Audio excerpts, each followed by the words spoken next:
Hello everyone, welcome back और welcome to our channel Study Room. This is Anisha, your maths educator. और इस video में हम अपना जो कंटिन्यू कर रहे हैं नंबर सिस्टम उसी को कंटिन्यू करने वाले हैं. MCQ सॉल्व करेंगे हॉट्स क्वेश्चन के हाई ऑर्डर थिंकिंग स्किल्स. अब if you're new to this channel, make sure to subscribe to our channel और लाइक कर देना वीडियो अगर अच्छा लगे तो चलो स्टार्ट करते हैं. अब देखो हॉट्स ना बहुत ही इंपॉर्टेंट क्वेश्चंस होते हैं. क्यों? क्योंकि ये जो कंपाइल करे हैं ना इसके क्वेश्चंस इस वीडियो के लिए बहुत ही इंपॉर्टेंट क्वेश्चन है. मतलब एग्जाम में आपके 2-3 तो इसमें से आ ही जाएंगे. तो इसलिए मेक श्योर आप एंड तक देखो वीडियो, एक बार सारे क्वेश्चंस को गो थ्रू कर लेना आराम से. तो चलो स्टार्ट करते हैं. फर्स्ट क्वेश्चन दिया है from the choices given below mark the co prime numbers. अब को प्राइम नंबर्स क्या होते हैं? Co prime numbers are those numbers which have their common factor only as 1. मतलब दोनों के बीच में सिर्फ एक कॉमन फैक्टर होगा और वो होगा 1. फॉर एग्जाम्पल अगर दिया है 2,4 तो 2 और 4 क्या 1 के अलावा किसी और टेबल में साथ में आते हैं? बिल्कुल आते हैं. किसकी टेबल में? 2 की टेबल में, क्योंकि 2 1 होता है 2, 2 2 होता है 4. तो इनके पास तो है एक कॉमन फैक्टर. फिर दिया है 2,6. क्या 2 और 6 के पास 1 के अलावा कोई और कॉमन फैक्टर है? बिल्कुल है. ये भी दोनों 2 की टेबल में आते हैं. 2 3 क्या होता है? 6. फिर दिया है 2,110. अब 110 is an even number, right? तो इवन नंबर भी 2 की टेबल में आएगा ही. 2 इंटू 55 होगा अपना 110. तो इसके पास भी है कॉमन फैक्टर. अब ऑप्शन ए है 2,3. क्या 2 और 3 1 के अलावा किसी भी और टेबल में आते हैं? नहीं आते. दोनों सिर्फ खुद की टेबल में आते हैं और 1 की टेबल में आते हैं. इसलिए अपना option number A that is 2,3 क्या हो जाएगा? को प्राइम नंबर. क्योंकि उनके पास 1 के अलावा और कोई फैक्टर ही नहीं है जो उनके पास दोनों के पास कॉमन है. 1 is their only common factor and that is why they are co prime numbers. ठीक है. Next, a rational number equivalent to 5/7. अब equivalent का क्या मतलब होता है? equivalent are those numbers जो fractions अपन के simplify होने के बाद ना original number दे. एग्जाम्पल के थ्रू समझते हैं. अगर आपको दिया है 1/2 और 4/8 तो 4/8 और सिंप्लीफाई हो सकता है? हो सकता है. 4 1 होता है 4 और 4 2 होता है 8. तो ये भी बन गया 1/8. तो अपन क्या बोल सकते हैं कि 1/2 इज इक्विवेलेंट टू 4/8. क्योंकि 4/8 को जब हमने सिंप्लीफाई किया तो हमें 1/2 ही मिला. तो अब ऐसे हमें इन चारों ऑप्शन में से निकालना है कि 5/7 की इक्विवेलेंट कौन होगा. अब देखो ऑप्शन ए है 15/17. 15 और 17 तो भाई दोनों को प्राइम नंबर्स होते हैं, तो उनका तो आप कैंसिल ही क्या करोगे कि इक्विवेलेंट होना तो दूर की बात है. तो ऑप्शन ए तो नहीं हो सकता. ऑप्शन बी है 25/17. Again both are co prime numbers. उनके पास कोई कॉमन फैक्टर है ही नहीं 1 के अलावा, तो ये भी नहीं हो सकता. Option number C 10/14. ये थोड़ा दिख रहा है, हो सकता है, क्योंकि देखो 10/14 2 से कैंसिल आउट हो सकता है. तो ये हो जाएगा 5/2 7/14. तो यही तो चाहिए था. तो देखो सी तो वैलिड ऑप्शन है. एक बार डी ऑप्शन भी देख लेते हैं. अगेन पेपर के टाइम ना अगर पहले ही आंसर मिल गया तो फिर भी एक बार सारे ऑप्शन को ना एटलीस्ट देख तो लिया ही करो कि दिया क्या है. डी ऑप्शन दिया 10/17. ये भी अपन दोनों के को प्राइम नंबर्स होते हैं. क्यों? क्योंकि ये 1 के अलावा किसी और टेबल में आते नहीं है. तो only valid option for us left is option number C that is 10/14 which is your correct answer. तो फिर आ गया समझ. को प्राइम नंबर के से ही हमने पता कर लिया कि इक्विवेलेंट कौन से थे हमारे टर्म्स. अब क्वेश्चन नंबर 3 था an example of a whole number is.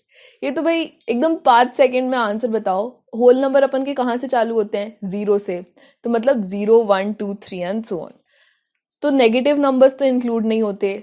और जो ऐसे न्यूमरेटर डिनोमिनेटर ऐसे वाले होते हैं नंबर्स, ये भी इंक्लूड नहीं होते होल नंबर्स में. तो अब ऑप्शन देखो. ऑप्शन ए है 0. 0 तो आता है होल नंबर में, पता है. अब तो पता ही होना चाहिए. ऑप्शन बी है -1/2. नेगेटिव नंबर है तो ये तो हो ही नहीं सकता. 11/5. क्या इस फॉर्मेट के नंबर्स होल नंबर्स में एग्जिस्ट करते हैं? नहीं करते. तो ये भी नहीं आ सकता. फिर दिया है -7. Again negative numbers are not a part of whole numbers. तो अपना only option left. Process of elimination से करोगे ना तो गलत होने का चांस बहुत कम होता है, क्योंकि हमने हर एक ऑप्शन को देखा है और फिर डिसाइड किया कि हमारा सही ऑप्शन कौन सा है. ठीक है. तो करेक्ट ऑप्शन एक ही बचता है अपन के पास, are option number A that is 0, जो कि करेक्ट ऑप्शन है. Question number 4. Given a rational number -5/3, the rational number can also be known as. -5/3 अपन को दिया है और ये अपन को पता है एक रैशनल नंबर है. अब इस रैशनल नंबर को और क्या बुला सकते हो, ये भी बहुत क्विकली बताओ क्या बुला सकते हो। कमेंट सेक्शंस में जाके लिख लो, साथ बाय साथ अपन सॉल्व करते हैं तो आपको भी लगेगा एकदम इन्वॉल्वमेंट वाला फीलिंग। तो चलो, -5/3 नेचुरल नंबर होता है? नहीं होता। अभी देखा नेचुरल नंबर तो अपन के 1 2 एंड सो ऑन थे। होल नंबर भी नहीं होता क्योंकि होल नंबर अपन के 0 1 2 3 एंड सो ऑन थे। अब बोलोगे यार चलो हाँ नेचुरल नंबर और होल नंबर तो नहीं हो सकता, लेकिन फ्रैक्शन तो हो सकता है। लेकिन अगर 9th तक पढ़ा है आपने तो आपने पढ़ा होगा कि fraction exist in the form of a/b where b is not equal to 0, है ना, यही होता है ना फ्रैक्शन। एक यहाँ पे ये चीज़ इंपॉर्टेंट है कि a और b ना दोनों होल नंबर्स होने चाहिए, मतलब a और b अपन के होल नंबर्स होते हैं, तभी वो a/b where b is not equal to 0 के फॉर्मेट में आते हैं। क्या अपना -5 एक होल नंबर है? नहीं है। -5 अपना एक इंटीजर है, इसलिए ये फ्रैक्शन में भी नहीं आ सकता। एटलीस्ट 9 तक तो हमने इतना ही पढ़ा है, तो इसलिए सी ऑप्शन भी कैंसिल आउट हो गया। So the only option left, option number D, a real number which is a final boss, क्योंकि रियल नंबर में अपने इरेशनल नंबर्स भी आते हैं सारे और रैशनल नंबर्स भी आते हैं, तो इसलिए अपना करेक्ट ऑप्शन क्या हो जाएगा? Option number D, that is a real number. चलो परफेक्ट। नेक्स्ट क्वेश्चन, आप भी सॉल्व करते चलना स्टार्ट में, ये नहीं बस एक्सप्लेनेशन सुनेंगे हम तो बैठ के, आप भी सॉल्व करो, मैं भी सॉल्व कर रही हूँ। Question number 5 is the rational number 0.3 bar can also be written as. अब बार का मतलब क्या था कि ये इन्फिनिटी तक अपना 3 कंटिन्यू हो रहा है, मतलब 0.33 डॉट डॉट डॉट, मतलब चलता जा रहा है। 4 ऑप्शन दिए हैं, 0.3, 3/10, 0.33 या फिर 1/3। अब सॉल्व करके देखना पड़ेगा अपन 0.3 बार को आखिर भाई कैसे लिख सकते हैं। और तो मैथमेटिकली प्रॉपर लिखते हैं अपन इसकी टर्मिनोलॉजी कि let x be equal to 0.3333 continue होगा। तो एक नंबर तो मिल गया, इक्वेशन बनाने के लिए 2 नंबर तो मिनिमम चाहिए ही रहते हैं ना, तो फिर अगर x ये है तो देन 10x विल बी क्या हो जाएगा? 10x will be equal to 10 into 0.333 and so on. तो देखो अगर 10 से मल्टीप्लाई किया तो बस 0 की प्लेस एक जगह शिफ्ट हो जाएगी, तो ये अपन को मिल जाएगा 3.333, लाइक 3.3 बार। अब देखो ये अपनी इक्वेशन हो गई 1, ये हो गई 2। अब 2 इक्वेशंस अब मिल गई हैं, अगर इनको इक्वेट करना है तो क्या क्या कर सकते हैं अपन? ऐड कर सकते हैं, सब्ट्रैक्ट कर सकते हैं, मल्टीप्लाई कर सकते हैं और डिवाइड कर सकते हैं। इनसे ज़्यादा तो क्या ही करेंगे। अगेन मैथ्स में लॉजिकली साउंड चीज़ें जो जो लग रही है हिट एंड ट्रायल मेथड करके देख लिया करो। थोड़ी सी प्रैक्टिस लगती है, लेकिन एक बार जब कॉन्सेप्ट आ गया ना कि लाइक आने लगेगा कि एक बार प्रैक्टिस में कि क्या कब करना है, तो बहुत सिंपल हो जाएगा। ठीक है, अब यहाँ पे हमें 2 इक्वेशन दिए हैं, एक बड़ा नंबर दिया है, एक छोटा नंबर दिया है, तो अपन सब्ट्रैक्ट करके देख सकते हैं। तो क्या लिखेंगे अपन? सब्ट्रैक्टिंग 1 फ्रॉम 2, क्योंकि यार बड़े नंबर में से छोटा अपन माइनस करते हैं ना, तो 2 में से अपन 1 माइनस करेंगे, तो subtracting 1 from 2 we'll get 10x minus x will be equal to 3.333 minus 0.333। अब देखो इन्फिनिटी में से अगर आप इन्फिनिटी माइनस करोगे तो क्या मिलेगा? 0 मिलेगा ना, क्योंकि कोई से भी नंबर को अगर आप खुद से ही माइनस करो, भले ही वो इन्फिनिटी ही क्यों ना हो, आपको आंसर में हमेशा ही 0 मिलेगा। तो देखो LHS में तो अपना 10x minus 9x simply 10x minus x simply अपन को 9x मिल जाएगा। और यहाँ पे पॉइंट के बाद जो भी है, ये 3 जो इन्फिनिटी तक कंटिन्यू हो रहा है और इधर भी 3 जो कंटिन्यू हो रहा है, दोनों कैंसिल आउट हो जाएंगे। क्यों? क्योंकि माइनस करा ना, तो इन्फिनिटी माइनस इन्फिनिटी इज 0। तो बचा अपना जो डेसिमल प्लेस के लेफ्ट हैंड साइड पे था 3 माइनस 0, 3 में से 0 माइनस करोगे तो 3 ही मिलेगा, तो 9x will be equal to 3। अब x को निकालना है तो x will be equal to 3/9, 3 3 होता है 9, तो ये हो जाएगा अपना 1/3। अब देखो x की वैल्यू हमने फर्स्ट स्टेप में मिली थी कि x भी इक्वल टू 0.3 बार, यहाँ हमें मिला कि x इज इक्वल टू 1.3, 1/3। तो क्या मतलब हुआ कि अपन का 0.3 बार अपन 1/3 करके भी लिख सकते हैं, जो अपना डी ऑप्शन एग्जिस्ट कर रहा था। तो मतलब your correct option is option number D, that is 0.3 bar, that is a rational number, can also be written as 1/3। चलो perfect. Next question, if the decimal representation of a number is non-terminating, non-repeating, then the number is, again quickly एकदम 2 second में आ जाना चाहिए ये तो आपको, क्योंकि यार इतने टाइम से क्या पढ़ रहे हैं, इर्रेशनल नंबर, रैशनल नंबर, इन सब की डेफिनेशन ही तो याद कर रहे हैं ना। तो इर्रेशनल नंबर की डेफिनेशन ही क्या होती है कि the number is non terminating and non repeating. तो इसमें से अपन को क्या इरेशनल नंबर है ऑप्शन में? बिल्कुल है। देखो रैशनल नंबर नहीं हो सकता क्योंकि वो तो या तो फिर वो टर्मिनेट हो जाता है या तो फिर वो नॉन टर्मिनेटिंग और रिकारिंग रहेगा, मतलब दोनों जगह नॉन तो नहीं आ सकता, तो रैशनल नंबर नहीं है। और नेचुरल नंबर और होल नंबर ये दोनों तो भाई रैशनल नंबर के अंदर ही एग्जिस्ट करते हैं ना, तो अगर रैशनल नंबर नहीं है तो नेचुरल और होल कैसे हो सकता है? तो the only left option for us is our option number D, that is a rational number, क्योंकि वो नॉन टर्मिनेटिंग होता है और नॉन रिपीटिंग भी होता है।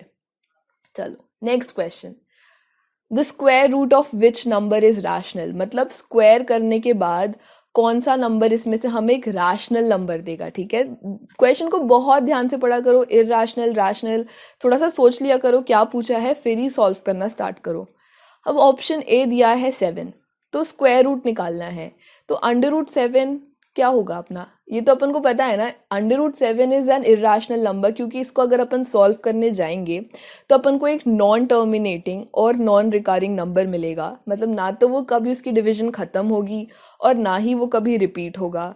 तो ये तो क्या प्रॉपर्टी हुई, किसकी प्रॉपर्टी है ये? अपनी इरेशनल नंबर की। तो ये तो डायरेक्टली अपन बोल सकते हैं ये तो इरेशनल है, तो मतलब ये अपना ऑप्शन नहीं हो सकता। बी ऑप्शन दिया है 1.96, तो इसको सॉल्व करके देखते हैं। अंडर रूट 1.96 क्या होता है? देखो अब दो तरीके होते हैं जिससे आप इसका अंडर रूट निकाल सकते हो, या तो अपना लॉन्ग डिवीजन मेथड जो अपन ने पहली क्लासेस 8th में पढ़ा था शायद, लॉन्ग डिवीजन मेथड। दूसरा ऑप्शन है हिट एंड ट्रायल करके देखो कि पता करो कहाँ से आ रहा है।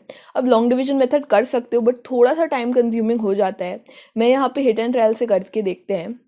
1.96 की बात हो रही है, वंस प्लेस पे क्या है 6 हमें पता है क्या कोई नंबर जो किसी के स्क्वायर फॉर्म में एग्जिस्ट करता है 16 करता है किसका? 4 का। ठीक है, और यहाँ पे 1 पॉइंट की बात हो रही है तो हम आगे 1 पॉइंट लगा देंगे। तब करके देखते हैं 1.4 इंटू 1.4, 4 4 ज़ा 16, 4 1 ज़ा 4 plus 1 5 into 4 and this will be 1। ठीक है, तो ये हो जाएगा 6, 5 plus 4 is 9 and this will be 1। दो प्लेस हैं पॉइंट के बाद, तो दो प्लेसेस के बाद पॉइंट लगा देंगे। देखो आ गया ना 1.96, तो 1.96 का रूट क्या होता है? 1.4, मतलब 1.4 का स्क्वायर होता है 1.96।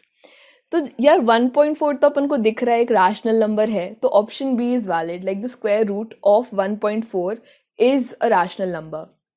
तो यहाँ पे कहानी खत्म नहीं हुई है, क्योंकि अपन को देखो पहले सारे ऑप्शन अपन ने देखने थे। पहले अपन को था कि एक 0.04 भी दिया है और एक ऑप्शन दिया है कि बोथ बी एंड सी भी हो सकता है। तो ये नहीं कि बी अगर आ गया तो बस बी पे लगा दिया, क्योंकि एक ऑप्शन तो भाई ये भी है कि सी भी तो हो सकता है, तो सी को भी सॉल्व करके देखना पड़ेगा। अब सी में अपन को क्या दिया है, ये अपन लिख देते हैं यहाँ पे बी। सी में अपन को दिया है under root 0.04, again hit and trial से करके देखते हैं। 4 अपन को पता है किसका स्क्वायर होता है? 2 का होता है, और 0 पॉइंट की बात हो रही है तो 0 पॉइंट लगा देंगे। तो यार 0.2 इंटू 0.2 क्या होगा? 2 2 is 4, this will be 0 and 0 and 0, सो 4 0 0, दो प्लेसेस के बाद पॉइंट, दो प्लेसेस के बाद पॉइंट, आ गया 0.04। तो 0.2 का स्क्वायर होता है 0.04। और क्या 0.2 एक रैशनल नंबर है? बिल्कुल एक रैशनल नंबर है। तो यार ये तो अपने दोनों ऑप्शन सही हो गए, लाइक इन दोनों का स्क्वायर रूट एक रैशनल नंबर होता है। इसका क्या था अपना 1.4 और इसका था अपना 0.2, both of these are rational numbers. तो अपना करेक्ट ऑप्शन हो जाएगा option number D, that is both B and C, because the square root of both the numbers exist and they are indeed rational numbers. तो इसलिए अपना correct option D, that is both B and C. Alright, question number 8, a rational number between 1/7 and 2/7 is। Video lecture नहीं देखा तो एक बार जाके देख लो quickly, लेकिन नहीं मिला टाइम देखने का तो यहाँ भी अपन प्रॉपरली ही सॉल्व करेंगे। जब दो नंबर के बीच में हमें कोई भी रैशनल नंबर निकालना रहता है तो सबसे पहले तो यार उसके बीच में थोड़ी सी जगह बना दो, क्योंकि नंबर बीच में ही तो एग्जिस्ट करेंगे ना, तो हमने उसको थोड़ी सी जगह दे दी। अब इस नंबर को थोड़ा सा बड़ा करने की कोशिश करेंगे। बड़ा करने के लिए चलो 2 इंटू 2 से अपन मल्टीप्लाई करके देखते हैं। अब 1 2 ज़ा क्या होता है 2, 7 2 ज़ा क्या होता है 14, 2 2 ज़ा होता है 4 एंड 7 2 ज़ा होता है 14। तो यार 2/14 और 4/14 के बीच में जो भी नंबर एग्जिस्ट करेगा वो इसके बीच का रैशनल नंबर होगा। क्या हमें कोई सा ऑप्शन दिख रहा है ऐसा जो इन दोनों नंबर के बीच का है? नहीं, 1/14 तो 2 के पहले आ जाएगा, 5/14 तो बाद में आएगा, तो नहीं है। तो 2 से करने से तो नहीं मिला कुछ, 3 से करके देखते हैं। 1/7 into 3/3 and 2/7 into 3/3। Again numerator और डिनोमिनेटर दोनों जगह मल्टीप्लाई करेंगे, सिर्फ एक जगह करोगे ना तो नंबर ही बदल जाएगा, फिर कोई मार्क्स नहीं देगा। हम मार्क्स के लिए ही काम कर रहे हैं यहाँ पे।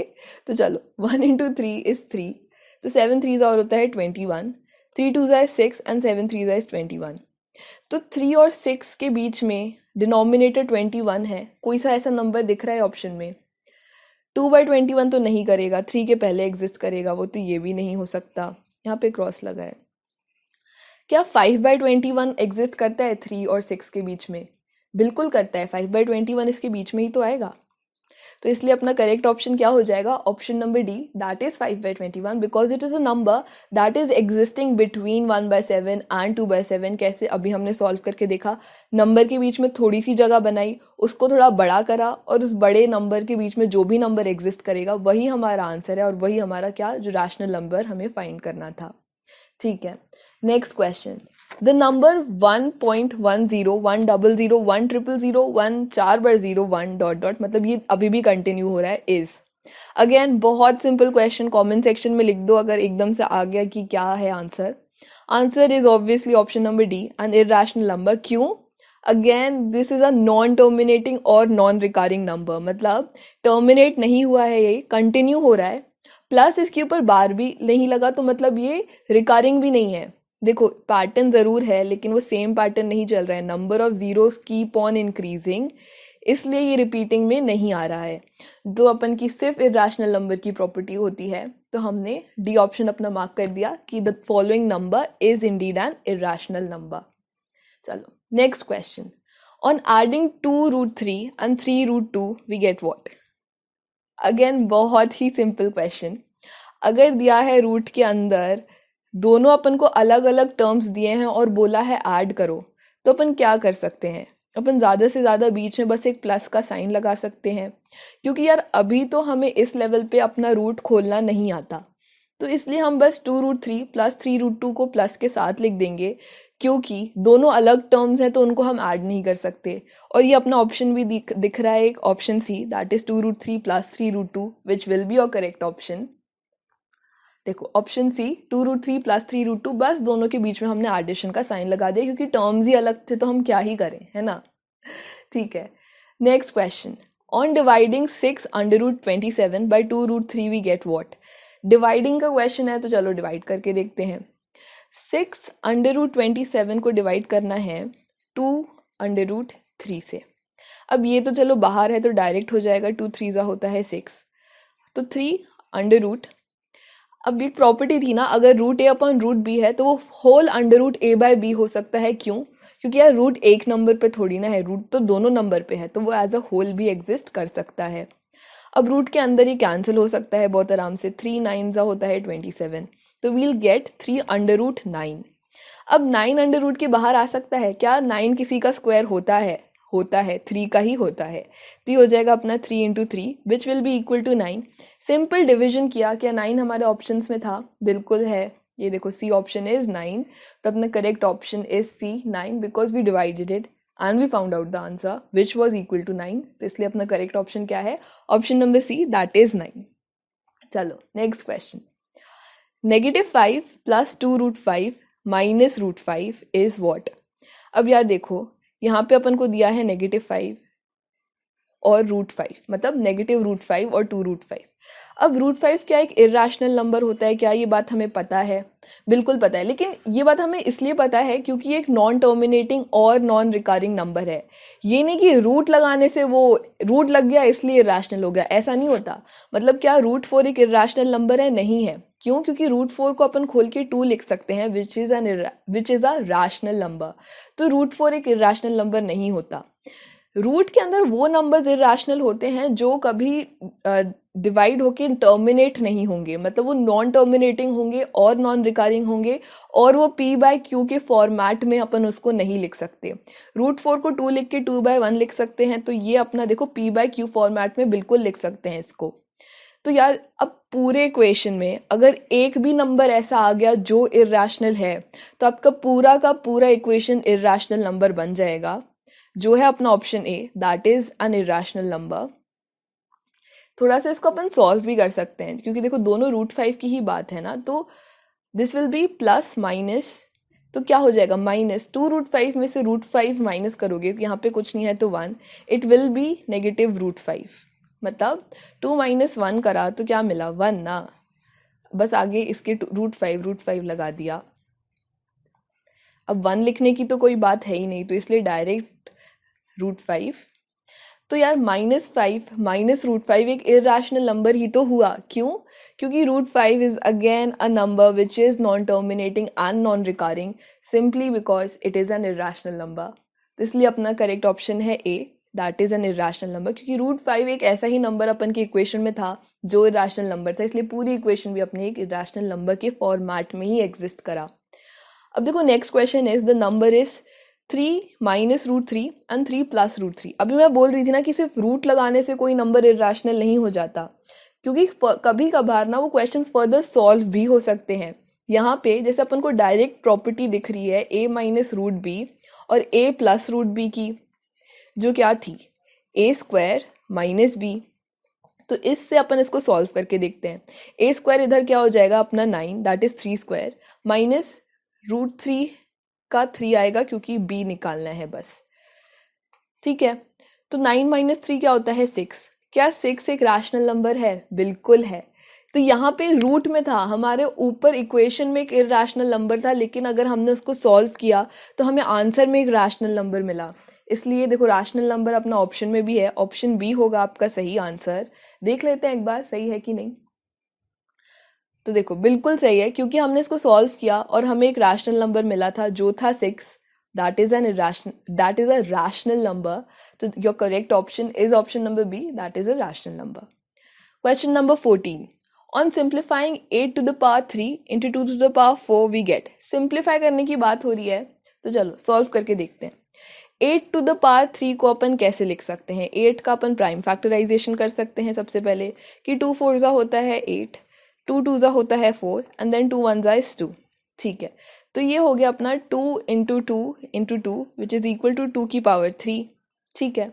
तो 8 को अपन कैसे लिख सकते हैं? 2 raised to the power 3, और इस 8 की पावर भी पहले से भी 3 रेस थी, तो 2 raised to the power 3 whole raised to the power 3 into 2 raised to the power 4, ठीक है। अब लॉस ऑफ एक्सपोनेंट्स याद थे क्या थे? मतलब 3 और 3 अगर ऐसे होल की पावर में है तो दोनों आपस में मल्टीप्लाई हो सकते हैं, तो ये हो जाएगा 3 3 9 इंटू 2 की पावर 4। अब यहाँ पे हमारे पास दोनों में बेस सेम है, 2 इंटू 2 है, तो अपन की पावर्स क्या हो सकती हैं? ऐड हो सकती हैं, बिल्कुल सही। तो ये हो जाएगा 2 raised to the power 9 plus 4 which will be equal to 2 9 10 11 12 13, 2 raised to the power 13। अब क्या 2 raised to the power 13 अपन के ऑप्शंस में था? बिल्कुल है। देखो बी ऑप्शन अपन का क्या है? 2 raised to the power 13 which will be your correct option, क्योंकि यार प्रॉपर सिंप्लीफाई करके अपन ने किया है, लॉज ऑफ एक्सपोनेंट्स लगाए हैं पूरे के पूरे। तो option number B is indeed your correct option, that is 2 raised to the power 13। Question number 15. For rationalizing the denominator of the expression 1 by √12, we multiply and divide by। 1 by √12 को अपन को क्या करना है? rationalize। अब denominator है अपना √12। अब क्या 12 अपन थोड़ा सा सिंप्लीफाई कर सकते हैं? बिल्कुल कर सकते हैं। तो ये हो जाएगा अपना 2 6 12, 2 3 6 एंड देन 3 1 3। तो ये हो जाएगा 2 into 2 into 3 which is equal to 4 into 3, ठीक है। बिल्कुल क्लियर, मतलब सिर्फ प्राइम फैक्टराइजेशन किया है उसका। तो अपन 12 को लिख सकते हैं √4 इंटू 3। अब क्या 4 रूट के बाहर आ सकता है?